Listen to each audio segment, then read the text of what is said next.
well, I was doing Legend. When I first started out with Legend, they sent me an early draft. And at that time, when I'm doing a film, it's very hard for me to, commit or really think about anything else. And then, right after I finished Legend, I was in town for some meetings in LA. And Don and Jerry and Tony Scott, who I'd worked with his brother Ridley called me. And I talked to Tony, and I said, okay. And I got involved I just got involved in terms of developing the script, just to see where it went, to see if what they wanted to do with it, what I wanted, from the piece, that I felt that I could give anything to it. And that went on for about 2 months, and then I decided, yeah, let's go for it. So then I said, okay.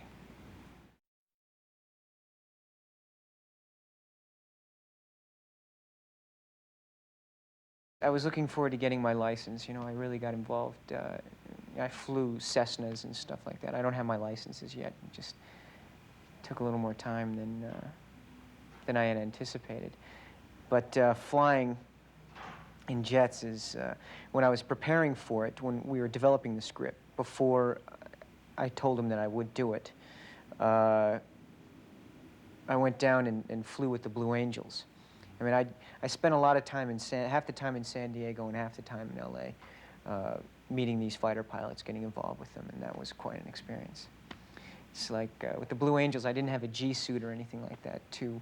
A G-suit, I mean, it fills up with air. It's hooked into a computer. When you pull so many Gs, it helps to, it tightens up here to force the blood, keep the blood up your upper half in your head.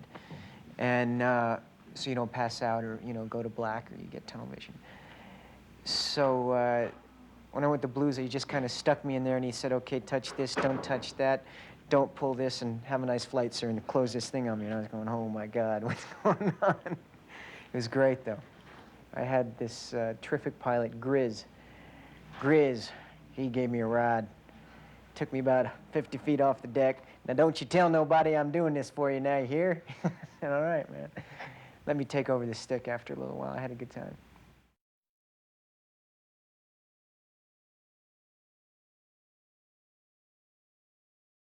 It was amazing getting in the back seat of that F-14. And it's like we were flying, I mean, for these pilots to take us, I mean, I had 2 pilots. I had Bozo and Phoebes, where it's like Maverick, my character Maverick is, I mean, that's his call sign. Pete Mitchell is his name, but they call him, you got the name Maverick, because at times he's just, a cowboy, a wild man. So I've got this guy, Bozo was my pilot. And on our flight, it's like you're going up, and I'm thinking, you've got like, about a 2-hour briefing before you go up. I had 3 hops in one day. And, I mean, it was really exhausting flying. So we had about an hour and a half, 2-hour brief, and then we get in the backseat of the F-14, and he controls the camera, and he's got the tape, a cassette tape of my dialogue, because when we go up, the camera will be set here, and it'll be close up on, a medium shot on my face. You'll catch the edge of my face. You'll catch me looking over, and you'll see a bogey right there, right on my 6, So you'll see the bogey switching like that. And then they've got it, because I had 3 hops, they repositioned the camera here. So you've got a shot where you see the bogey here, and then crossing over, and you see, you cut to the bogey, crisscrossing over here and coming up over top.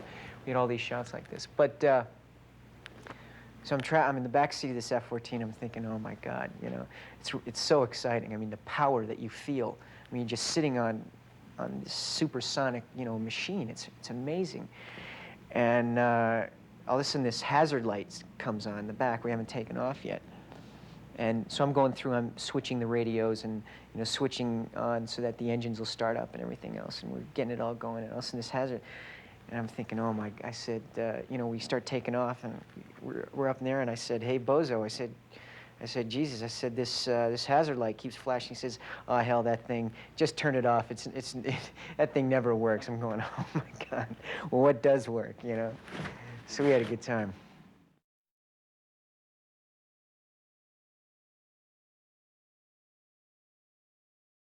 That is prison with the threat of drowning. It's an experience that when you're shooting on an aircraft carrier and you're just kind of, in the middle of shooting and you're working all these hours, and then you're, you know, flown right onto an aircraft carrier. I mean, it was, I don't know how those guys do it, you know. I mean, for 9 months they go out in these things. I mean, it's not even up to prison standards, the rooms. And the room I had like, I mean, they gave me a pretty nice room, you know, because I was working, and I mean, we were up really early in the morning and didn't get to bed till, I mean, no one slept on the thing. I've got this, except one of the guys who did makeup, Rick Sharp, has this picture of me. I fell asleep on his makeup case, you know. I'm like crashed out like this, and he took I didn't even know he took the picture. He took this picture and blew it up, and he said, you know, proof that someone got sleep on the carrier. The food wasn't good.